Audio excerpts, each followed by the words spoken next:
From the Podcast Detroit studios and Zoom everywhere else, The Making of Champions. Professional boxers inspiring amateur athletes to become champions. Presented by Joe Louis, champion of them all bourbon, in association with USA Boxing, Golden Gloves of America, and BigFightWeekend.com. Join your hosts, Tanya Cole and Marquise Johns, with special guests from around the world of amateur and pro boxing, celebrating the legacy of Joe Louis, whose status as the first African-American national hero showed the importance of being a leader and a role model inside and outside of the ring. Today, for today's episode and podcast with The Making of Champions with Joe Louis Bourbon and Big Fight Weekend. So, of course, I have with me Marquise Johns with Big Fight Weekend. And Marquise, I know you're excited about today's guest.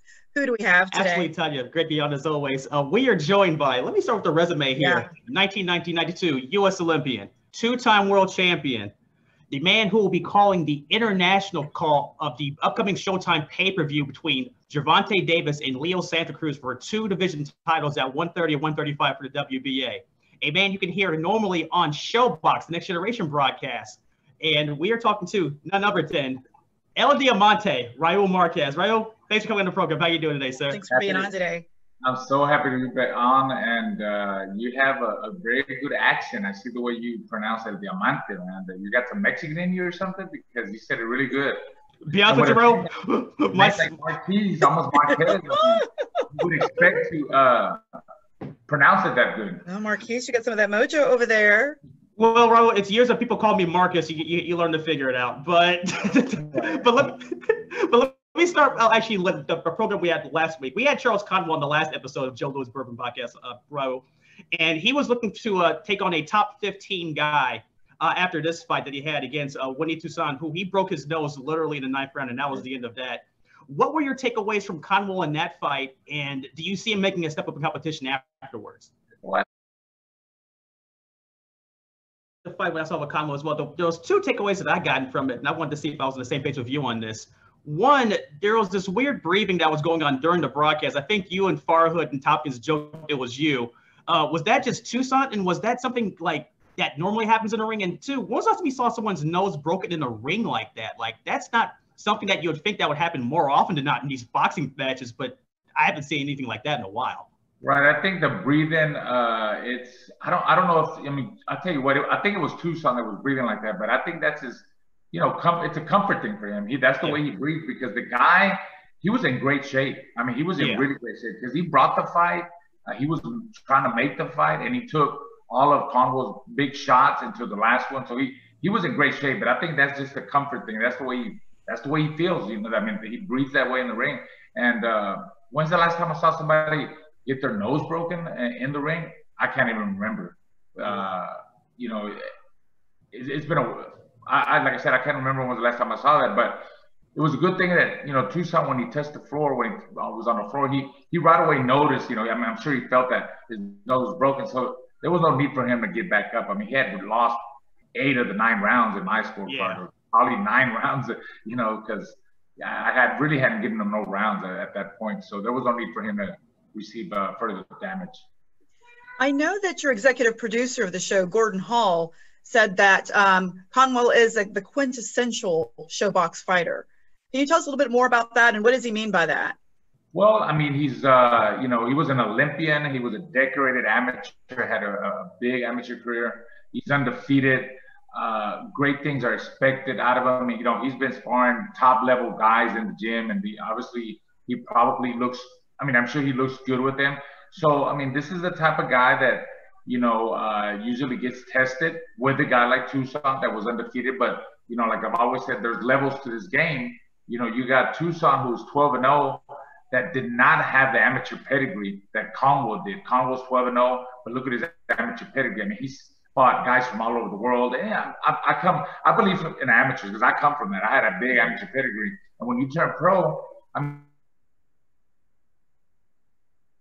6-round fights, the styles that you see, you've seen them all. You find Russians, you find Cubans, you find Germans, you find guys from Mexico, from all over, that present different styles to you. So it's easier for a guy that has a big amateur pedigree when he comes into the pros to be able to adapt and make them changes. And Charles Conwell is a perfect example. You know, there's so many amateurs that turn pro, and it takes them a while to adapt and get, you know, adjusted to the pro style and make them changes. But Charles Conwell, I mean, that guy has it all. I mean, he could fight from the outside, which in amateurs, that's most of the fight. You pick your shots and you're fast, you got to move. But he's got really good inside game. It's unbelievable. His inside game, you know, once he gets inside, you know, his body attack it's unbelievable. You know, then he throws short, sharp, compact combinations, and he sticks to you. He's in great shape. I love his inside game. You know, of course, I came from that because my style was going to inside and break him down. So, you know, that's what they mean by that. He's the typical guy that he'll keep getting tested with, you know, with other top level fighters. I'm sure they're gonna, you know, they want maybe a top 10 guy, top 15, and see what happens there. And but the kid has the skills. He has it all. He has it all to become a world champion. He's got good charisma too. He's a calm guy, and you know, he doesn't talk a lot, but he's confident. And I think we'll see him on top one day. Do you have other fights that are associated with your return with ShoBox? I noticed that the Conwell fight was sort of your lead one. What are the other fights that are coming up with you all? Well, right now, you know, I do ShoBox with Barry Tompkins and Steve Farhood, right? And I've been with them for 8 years now on ShoBox, The New Generation, which is a great series. And then all the big fights on Showtime Championship Boxing. Like next Saturday, we have Lipinets against, I'm not even going to try to pronounce his name. Ryo, I got you. It's Akhmadaliev. I got you. That's it. You know, and then we have, and then after that, the following Saturday, we got a big, huge pay-per-view. Leo Santa Cruz against Tank Davis, Gervonta Davis, Mario Barrios against the cowboy guy, Carl from Houston. We got a lot of time. You know, we got Regis Prograis, you know, ex-world champion. He trains here in Houston too, out of Louisiana, but he's here in Houston. So we got a great card. So those cards, I do them in Spanish. I do the Spanish card with Alejandro Luna. So that's my schedule for now. I mean, I do the Spanish for Showtime Championship Boxing, and then I do ShoBox on Showtime with Barry Tompkins and Steve Farhood. Gotcha. I know Marquise is going to want to dig more into that later, but more with the Making of Champions with Joe Louis Bourbon and Big Fight Weekend when we return. Joe Louis is going to tell you a little bit on how they support the up-and-coming amateur boxers. Be Joe Louis. 3 simple words to empower the legacy of Joe Louis to inspire a new generation of champions. What does it take to become champions, leaders, future heroes? Joe Louis was the hero America needed then.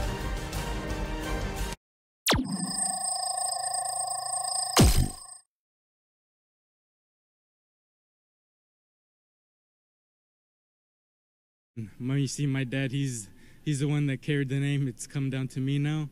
I mean, everyone wants to beat me. Not everyone's going to fall down easy like in my past fights. So. Okay. Now that we're back, I want to take us a little bit back to sort of your history in boxing. I understand that there's this family lore, the story about how you came into boxing. I think Dad said when you were born that you came out moving your hands. Right. Tell us a bit more about that story and how you entered the world into boxing at age 7. Well, I was born in Mexico in a small town. The name of the town is Valle Hermoso, Tamaulipas. It's you got Brownsville, Texas, the tip of Texas, and you got Matamoros across the border of Mexico. And it's a small town about 40 minutes from the border city of Brownsville, Texas, in the USA, right? So yeah, I was born there in 1971, and I was born with a midwife. You know, like I wasn't born in a hospital, like this old school stuff. I don't know, midwife. You know, my mom was not in the hospital and did all the other stuff they do. So I was born there.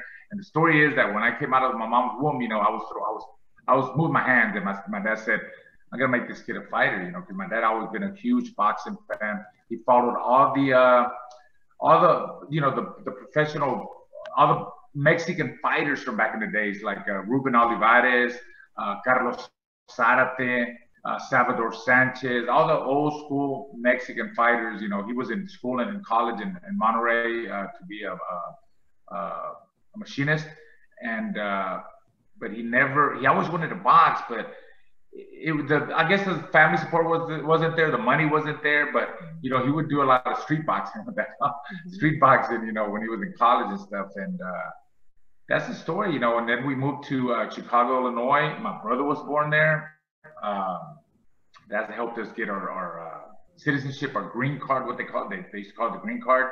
And then we ended up settling in Houston because it was too cold in Chicago, Illinois. So we moved to Houston, and I started boxing when I was 7 years old.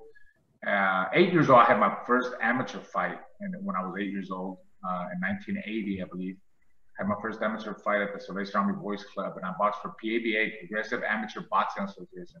Reverend Ray Martin, who's still around. He's still around. Wow. Reverend Ray Martin. Yeah. I started boxing for them up here in Houston and over there off of Dowling Street, and then from there it just grew. You know, I started winning all the tournaments, winning fights. The rest is history. You know, I won the Junior Olympics, and then that's when I hit me. Hey, I want to try to make the Olympic team, make the national team, and I rose to the top of the amateur ranks. I mean, I won every title you could think of, from the National Junior Olympics to nationals. I fought international fights. I mean, I fought the Russians, the Cubans, the Germans, Italy. I mean, I was all over the world on the national team, made the Olympic team. Unfortunately, I lost in the quarterfinals, but you know, it was a great experience. I mean, that's something I'll never forget. You know, being on the national team and traveling all over the world, and you know, with all my Olympic teammates, and not just my Olympic teammates, but before that, you know, guys like, you know, Ivan Robinson, who was a good fighter. Yeah. That didn't make the Olympic team, but he was on some of the national trips. We would travel to different. John Bray, that's another guy. There's a lot of guys. Javier Alvarez, Paulie Ayala, a lot of guys that didn't make the Olympic team, but they were top-notch fighters. You know, ranked in the top 3 in the United States. So just a lot of memories. You know, every time we have a reunion or from 1989, fighters from 89 to 92, and you see all the fighters, not just the top ones, but the top 10, you know, in any weight class. It's all nothing but love, man. Nothing but respect. We all have a good time. It's like a high school reunion, like a college reunion. It's so fun. As a matter of fact, I'm involved a lot with USA Boxing because of my son, Giovanni. You know, he's a top amateur fighter. So we're having a Zoom reunion here pretty soon with all the Olympians, and not just the Olympians on my team, but guys that were top rated in the nation from 1989 to 1992. So that's going to be exciting. You know, it's like, man, it's like all over again. And we go back and talk about old memories. It's just fun. Yeah, I think I saw that. You're going to do that in early November, right? Correct. That's fascinating. Yeah, end of the 9th, and you know, we're planning it. Hector Colon, who's also a top amateur guy, he beat a lot of good guys. You know, he was in the era with Vernon Forrest, Stevie Johnston, Shane Mosley, that weight class, and he was a good guy too. He never turned pro, but he's really involved with USA Boxing, and you know, we're trying to get that together. And I think it's a fun project. I think it's going to be fun, and then, you know, the alumni, the USA alumni, you get coaches, you get fighters from back in the days, from now, and you know, we're just trying to tell, you know, teach the story. You know, like everybody talks about their story to the young fighters that are coming up and want to be an Olympian or want to be a top fighter or want to become a world champion. So, you know, we're trying to get all these guys together. You know, Teron Millette, that's another guy. All these guys are coming to mind right now. You know, I think it's good it'll be fun for us, and also to teach the upcoming, the new generation, you know, tell them that this is what we did, and, you know, you guys could be here one day, and keep at it. Keep at it. Stick to the game. Keep learning in the gym. You know, stay away from all the bad things in life. And if that's what they want to do, the boxing thing, hey, it's a beautiful sport. It's done a lot for me. It's taken me all over the world. I met a lot of interesting people. I've done so many interviews. That's the way I feed my family. You know, doing the broadcasting. You know, it's been good for me. It's been great, and it could be good, you know, for me to teach this to other up and coming, you know, fighters, and they follow the right footsteps. That makes me happy to see them be successful. I know your father said to your mom when you were quite young that he said, "I'm going to make this kid a world champion." Right. And you told us about all your accolades. How do you think he did that? Because Well, he also serves as your trainer. Yeah, I guess he was right. You know, when he said that, he was pretty positive, pretty confident about that because with the way we did that, because we had that good bond, you know, and just the discipline that my dad had and that I had, you know, it takes two to tango, right? Mm-hmm. I remember him getting back from coming back from work, you know, going to work at 3 o'clock in the morning and getting home at 3 o'clock in the afternoon, and he'll lay down in the living room and says, "Wake me up at 5 o'clock to go to the gym. You know, we got to go to the gym." Had I not woke him up, then I probably wouldn't have went to the gym. Had he not told me to wake him up and him wanted me to wake him up, then we probably wouldn't have went to the gym, you know. But it was, you know, yeah, he'll get up. He was tired, you know, from working from 3 o'clock in the morning to 3 o'clock in the afternoon. So, and him just, you know, pushing me and telling me all the positive things. And obviously, once you start winning, you know, I was winning all these tournaments, and then you get on the national team, and it's fun. I mean, this is a kid, you know, I'm from the barrio, you know, and in Houston, like, I mean, I didn't have everything. I didn't come up with, you know, luxury and stuff. So when you make the national team and you're traveling all over the United States and all over the world, and then you're going up to the Olympic Training Center, and, you know, they treat you first class, and, you know, the cafeteria there has got all kinds of food you could eat. And I mean, it's top-notch stuff. So when you get all this, and at that age, it's fun, but at the same time, like, man, I want to keep being number one, because I mean, I kind of like this life, you know. I'm seeing all this cities, all these countries, and, you know, all I got to do is box and train hard and be number one in the United States and being the top fighter in the world. You know, it's you're gonna like it, you know. But because of my mom and dad that directed me the right way and you know, kept pushing me, I was able to be successful in the amateur ranks, you know, and also in the pros. And I mean, look where I'm at now. You know, I've done a lot with even before I got with Showtime. I've always done broadcasting at a lower level. I mean, I've been doing this since broadcasting. I think in my first shot when I was fighting. It was in 1996 that I had an opportunity to do some broadcasting in Spanish, English, and then I just grew from there, you know, especially with my aggressiveness. I was an aggressive fighter in boxing, so yeah, I'm an aggressive in life, you know, just looking for opportunities, you know. Like, I strongly believe, like, people that don't talk, they're not going to listen. So if you talk, someone listens, you got 10 people, 2 of them listen, then you're winning. I look at it that way. And you talked about that smooth transition between boxing and broadcasting. What are the other skills that you think that you took from boxing that's helping you now in broadcasting? I tell you what, if I know, this is funny, but I wish I knew what I know now, back when I was an amateur fighter and when I was a professional, because I think I would have done so much better, you know, not only just in boxing, but business-wise too. You know, the business of boxing, because you got, you know, it's a business, you know. You know, making the right decisions, finding the right guys. There's so many different things we could have done, you know, but you live and learn, you know. But now, you know, like, you try to take that experience. My son, that he's 19 years old, Giovanni, you know, we're getting ready. He just fought a couple 3 days ago. 3 days ago, yeah. He won a local fight here. He won the Golden Gloves here in Houston, won the Outstanding Fighter Award 2 years in a row. We're getting ready to go to the state, the nationals, but then the coronavirus stuff happened. Now we're going to the nationals in December. You know, he's one of the top guys that, you know, I'm not saying because he's my son, but he's got some talent. But like I always tell everybody, boxing is tough. Boxing is tough, and you know, we're gonna try to win the nationals this year and get on the national team and see if he can follow my footsteps, and, you know, just take it from there. But yeah, boxing, it's a tough game. It's a tough game, and I'm still in it. Yeah, to piggyback off that. Sorry, John. Sorry about that. But no, to piggyback off what you just said, you mentioned the business of boxing. We had Raging Babe Michelle Rosado on a couple of weeks ago as well. And the word she was saying was, and I want to see if you believe this is fair or valid as well, Raul. To be a top fighter now, you need to be with the right promotional machine. Do you think that's pretty accurate in the current landscape of boxing currently? To be a top fighter, you said, to be a top fighter, you got to be with the right promoters. Is that what you said? Yeah, promotional machine. You're fading a little bit. You kind of froze. Oh no, sorry.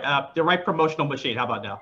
Yeah. Well, I mean, I think I would agree with that. But you also got to obviously you got to back it up. You got to be a good fighter. You got to be a top fighter, and it helps you. I mean, you're with the top promotional. I mean, they have the money to back you up. They have the money to back you up. They're gonna promote you. They're gonna put you out there. They're gonna find you the right fights, and pay you. I strongly agree with that comment.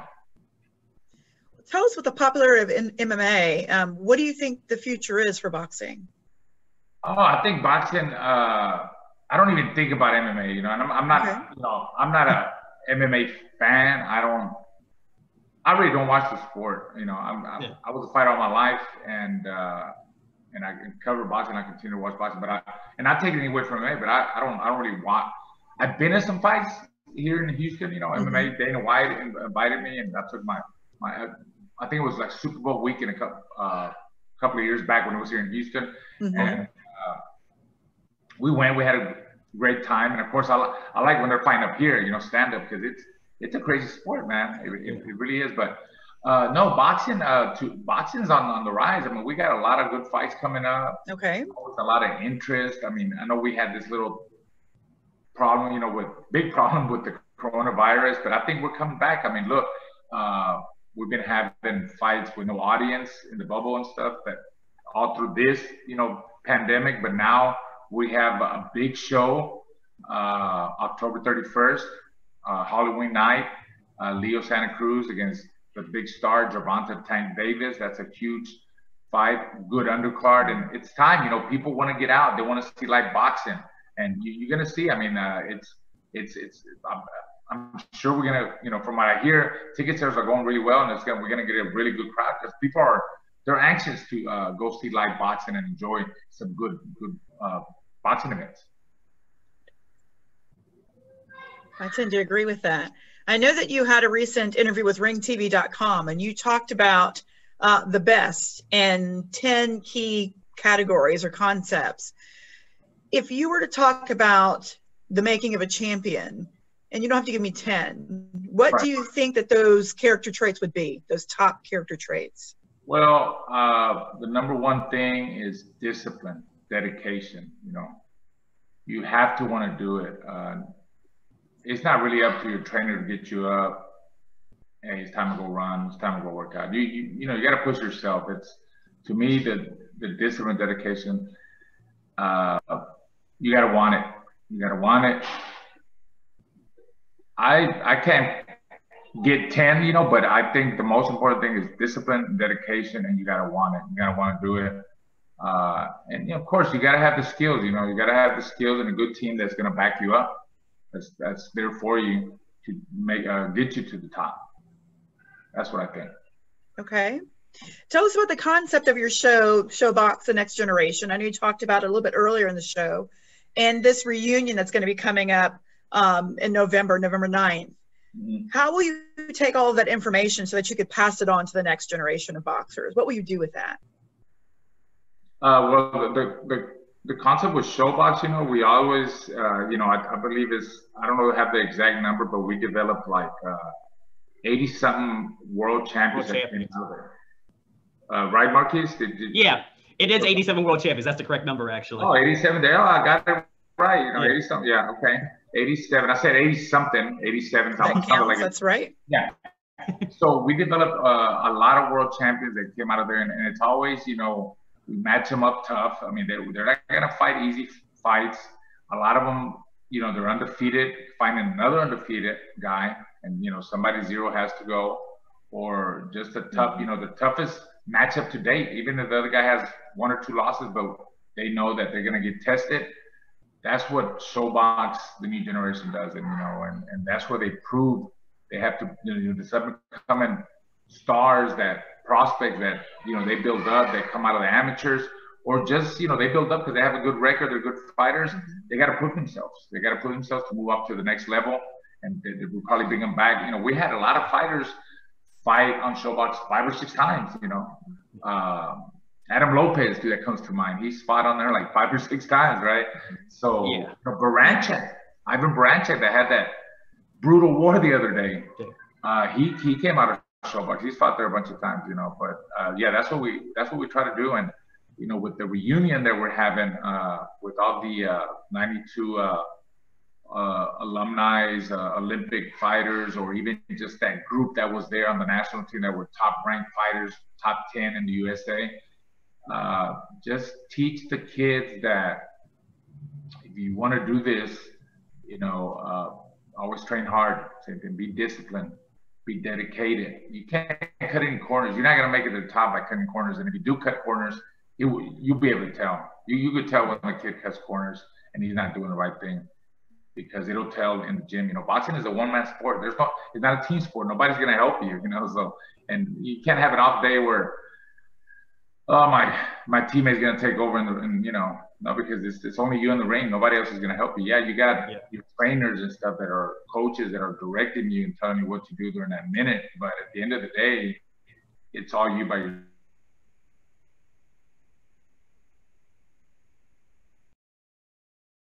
That's what I would tell those kids, and that's what I try to inject in these kids, that nothing is easy, and nothing is easy. Anything, I mean, if it was easy, everybody would be doing it, be successful doing it. Right. If you try it, and it at the same time, you know, like I said, it keeps you away, you know, from all the bad things and all, you know, the streets and doing bad things. It keeps you busy, it keeps you motivated. You know, maybe I could win the Golden Gloves locally, the state Golden Gloves, then go to the nationals. Set goals, you know, which it's a like I said, it's a good sport. It's a beautiful sport.